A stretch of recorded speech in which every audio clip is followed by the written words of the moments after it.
Hello दोस्तों, आप लोगों का फिर से एक बार स्वागत है वाईफाई क्लासरूम CGPSC में।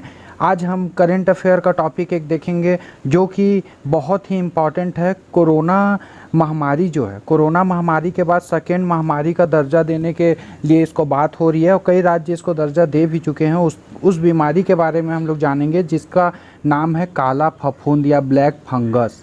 ध्यान दीजिएगा। और अगर इसके वैज्ञानिक नाम की हम लोग बात करें तो म्यूकरमाइकोसिस, जो म्यूकरमाइकोसिस है, ये जो बीमारी है, ये बीमारी को महामारी घोषित करने की बात की जा रही है। तो इस वीडियो में हम लोग इसके बारे में पूरा डिटेल से जानेंगे कि क्या है, माजरा कैसे स्टार्ट हुआ, चर्चा में क्यों बना। तो हम लोग देखते हैं, इस टॉपिक को स्टार्ट करते हैं। उससे पहले मैं बता देना चाहता हूँ, जो भी इस वीडियो में नया है कृपया करके सब्सक्राइब कर दीजिए, साथ में बेल आइकन को दबा दीजिए ताकि जो भी नए वीडियो का नोटिफिकेशन आपको जल्द से जल्द मिल जाए। तो हम लोग देखते हैं कि आखिर ये चर्चा में बना हुआ क्यों है। तो ये चर्चा में इसलिए बना हुआ है क्योंकि ये कोरोना का जो सेकेंड स्टेज है, कोरोना के सेकेंड स्टेज के साथ उभर के ये सामने आ रहा है, जो मरीजों को संक्रमित कर रहा है। खासकर जो कोरोना पॉजिटिव हैं उन लोगों को ये ज़्यादा संक्रमित कर रहा है।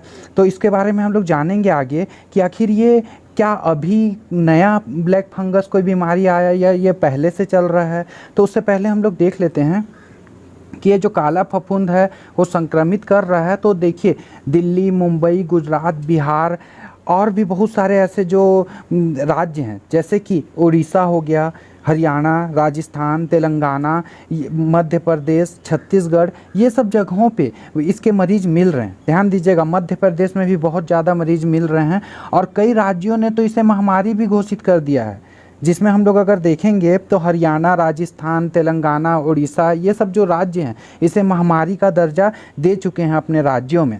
और जो केंद्र स्वास्थ्य मंत्रालय है उसके द्वारा कहा गया है कि राज्य और जो केंद्र शासित प्रदेश हैं वो जो ब्लैक फंगस रोग को महामारी अधिनियम के तहत नोटिफाइएबल डिजीज़ का दर्जा दिया जाए।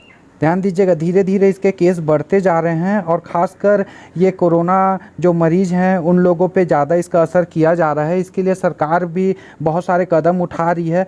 अभी 3 लाख इंजेक्शन की बात हुई है कि 3 लाख इंजेक्शन का आयात किया जाएगा इस बीमारी के निजात पाने के लिए। और साथ में दिल्ली जो है, दिल्ली इसके लिए क्या कर रहा है कि 3 हॉस्पिटल हैं, ध्यान दीजिएगा, 3 अस्पतालों को विशेष रूप से इस बीमारी के लिए बनाया जा रहा है ताकि इस बीमारी का इलाज हो सके, टेस्ट हो सके, हर चीज़ों का जल्दी से जल्दी निवारण हो सके।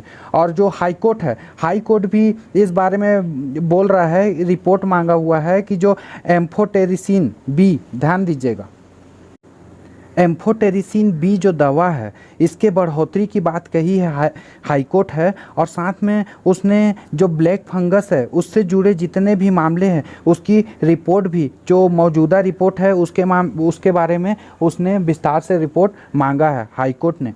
ध्यान दीजिएगा आप लोग। और जब हम लोग अगर बात करते हैं, इसके आगे चलते हैं, हम काला फफूंद है आखिर है क्या जो कि महामारी का रूप लेता जा रहा है। तो हम लोग बात करेंगे कि ये काला फफूंद, तो फफूंद तो ऐसे जो हैं वातावरण में प्राकृतिक रूप से भी पाए जाते हैं, ध्यान दीजिएगा, लेकिन वो बहुत कम मात्रा में ही लोगों को संक्रमित करते हैं। ध्यान दीजिएगा कि बहुत कम मात्रा में संक्रमित करते हैं और बहुत से ऐसे जिसका इम्यूनिटी पावर बहुत कमज़ोर हो जाता है, रोग प्रतिरोधक क्षमता कम हो जाती है, उन लोगों पे ये जो फफूंद है वो ज़्यादा असर करता है। ध्यान दीजिएगा आप इन चीज़ों को। एक तरह का कवक होता है या इसको फफूंद बोला जाता है, ध्यान दीजिएगा। और इसका जो वैज्ञानिक नाम है इसको बोला जाता है म्यूकोरमाइकोसिस। ध्यान दीजिएगा, ये इसका वैज्ञानिक नाम है। और जो म्यूकोरमाइसेट्स है, ये जो कवक बोलिए या फफूंद बोलिए, इसका जो समूह है जो अटैक करता है लोगों पे, उसी के समूह को क्या बोला जाता है, म्यूकोरमाइसेट्स कहा जाता है। ध्यान दीजिएगा, ये जो कवक है स्वस्थ व्यक्तियों में भी देखिए, जिनकी रोग प्रतिरोधक क्षमता अधिक है वो सब लोगों को तो ये बिल्कुल भी नहीं छूता। ध्यान दीजिएगा, लेकिन अगर जिसके में दवाई या बहुत सारे कुछ बीमारी है, वो सब चीज़ों का दवाई ले रहे हैं, इम्यूनिटी पावर कमज़ोर हो गया है, जो रोग प्रतिरोधक क्षमता है वो कम हो गई है, तो ये बहुत जल्दी अटैक करता है। ध्यान दीजिएगा। और डॉक्टरों का कहना है कि ये बहुत ही ज़्यादा असर कर रहा है क्योंकि अभी जो कोविड वाला चल रहा है उसके कारण ये उभर के आया है जो कोरोना के सेकेंड स्टेज में, और उसमें इम्यूनिटी पावर लोगों का कम हो जाता है जिस पे काला फफूंद अपना असर दिखा रहा है। ये काला फफूंद की जो लोग बात कर रहे हैं, अभी भयावह स्थिति बनी हुई है। एक्चुअल में ये जो काला फफूंद है, अगर हम लोग इसके इतिहास की बात करें तो ये अभी कोई नया बीमारी नहीं है, ये बहुत पुराने टाइम से चला आ रहा है बीमारी। लेकिन इसको कहा जा रहा है कि यह एक नया संक्रमण है, क्योंकि कोविड-19 के टाइम उभर के आ रहा है। तो कई राज्य देखिए महामारी का भी दर्जा इसे दे रहे हैं। बहुत सारा टेंशन, एक तो कोविड का टेंशन, दूसरा ये काला फफूंद का, इसके बाद लोग बोल रहे हैं कि सफ़ेद फफूंद भी आ गया है। तो मतलब बहुत सारी ऐसे, तो लोगों के अंदर जो डर है वो डर भी बहुत ज़्यादा बढ़ते जा रहा है। तो हम लोग देखते हैं, तो ये पहला जो मामला आया था वो आया था 1885 में जर्मनी में। ध्यान दीजिएगा, ये जो ब्लैक फंगस है, काला फफूंद है, इसका पहला मामला जर्मनी में आया था 1885 में। और इसको जिसने देखा था वो था पैथोलॉजिस्ट जो था, उसका क्या नाम था, पाल्टाफ। ये जो पाल्टाफ थे, इन्होंने पहली बार काला फफूंद को देखा था। ध्यान दीजिएगा, इन्हीं के द्वारा देखा गया था। अगर इनके नामकरण की बात करें, जो काला फफूंद है, अगर उसके नामकरण की बात करें तो जो अमेरिकी पैथोलॉजिस्ट है आर.डी. बेकर, उनके द्वारा इनका नामकरण किया गया काला फफूंद। जो वैज्ञानिक नाम दिया गया है, ध्यान दीजिएगा, जो वैज्ञानिक नाम दिया गया है म्यूकोरमाइकोसिस, इन्हीं के द्वारा दिया गया है, जिसको क्या कहा जाता है नॉर्मल में, काला फफूंद। और इसी को वैज्ञानिक नाम इसका क्या है, म्यूकोरमाइकोसिस। ध्यान दीजिएगा, म्यूकोरमाइकोसिस, ये इसका वैज्ञानिक नाम है। इसके बारे में एग्ज़ाम में पूछ भी सकता है, इसलिए मैं बड़े बड़े अक्षरों में लिखा हूँ, तो आप लोग ध्यान दीजिएगा। म्यूकोरमाइकोसिस ये जो है इसका वैज्ञानिक नाम है काला फफूंद का।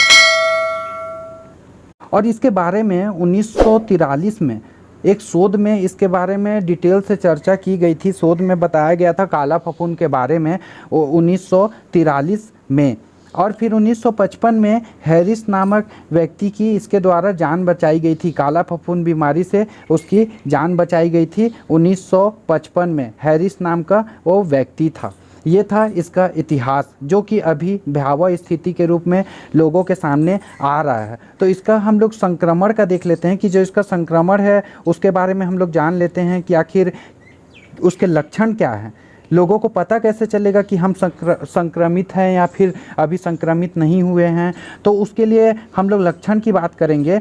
तो जो संक्रमित व्यक्ति है उसके आँख में प्रॉब्लम आता है, देखने में बहुत ज़्यादा दिक्कत होती है, आँख लाल हो जाता है, नाक से द्रव के काला द्रव के रूप में निकलने लग जाता है, सिर दर्द होने लगता है, खांसी आना, खूनी उल्टी होना, ये सब जो दशाएं हैं। और साथ में मानसिक बदलाव भी होने लग जाते हैं। ये सब जो है ये ब्लैक फंगस की ओर इशारा करते हैं। ध्यान दीजिएगा कि जो ICMR है वो इस बारे में एडवाइजरी लाया है कि उसके लक्षण क्या हैं, उसके बचाव क्या हैं, उसके बारे में पूरा, क्योंकि ये विशाल रूप धीरे धीरे लेते जा रहा है, भयावह रूप लेते जा रहा है। इसलिए इस मुद्दे को बहुत ज़्यादा लोगों को इस मुद्दे से डर होने लग गया कि आखिर ये काला फफूंद है क्या, कैसे बचा जाए। तो हम लोग इसके आगे देखेंगे कि कैसे बचा जाए और किन लोगों पर ज़्यादा अटैक करता है।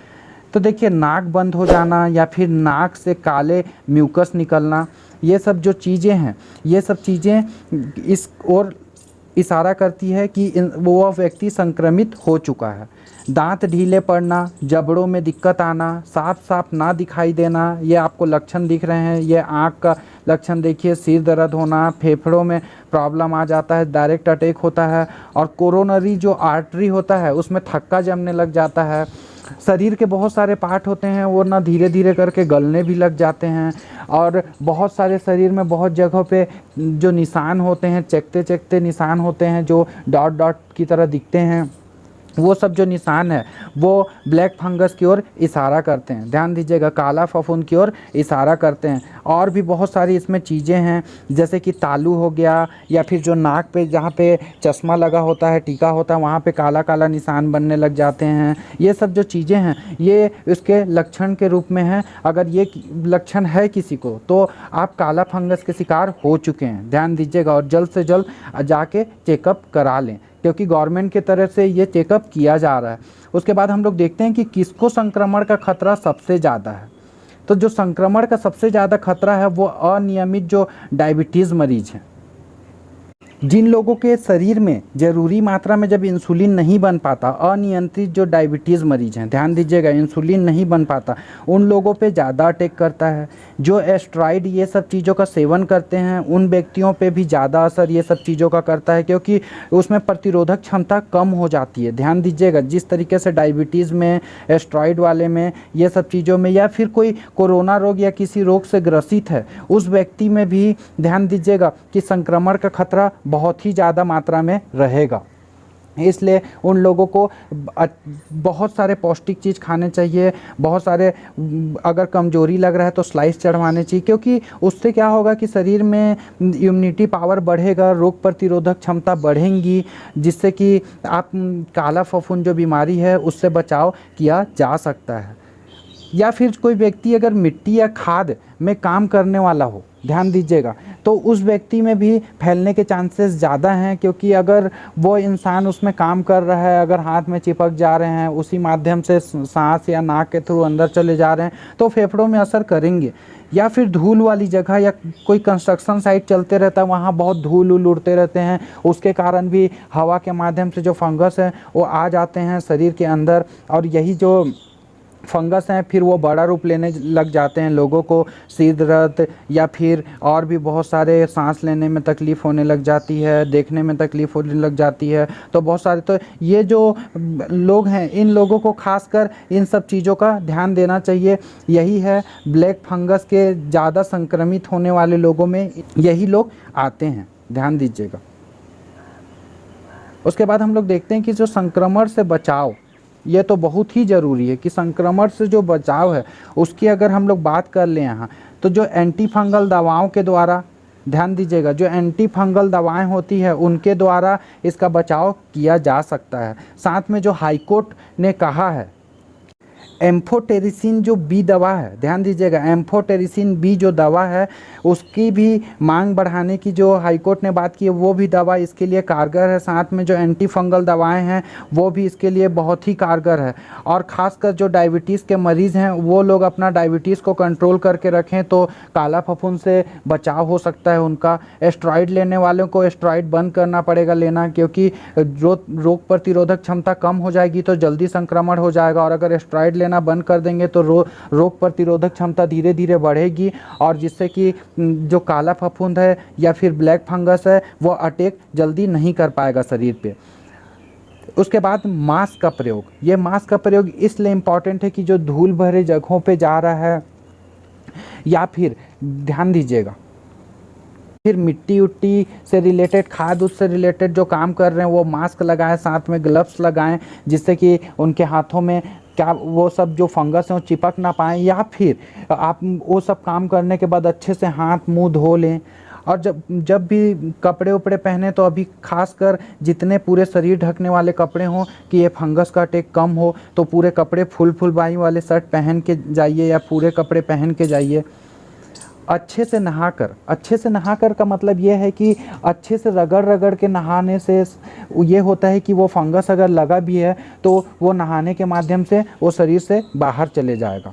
और अपनी जो रोग प्रतिरोधक क्षमता है उसको बढ़ाकर, ध्यान दीजिएगा, जो रोग प्रतिरोधक क्षमता है उसके लिए आप सुबह उठ के कसरत कीजिए, व्यायाम कीजिए, और बहुत सारे एक्टिविटीज़ हैं जिससे कि आपकी रोग प्रतिरोधक क्षमता बढ़ जाएगी और जो ब्लैक फंगस है उसके अटैक से आप बच सकते हैं।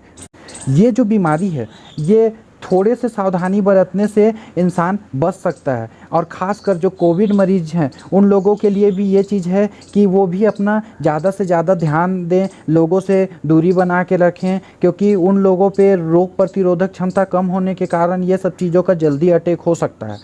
ध्यान दीजिएगा आप लोग और सावधानी बरतिएगा, क्योंकि सावधानी हटी तो दुर्घटना घटी।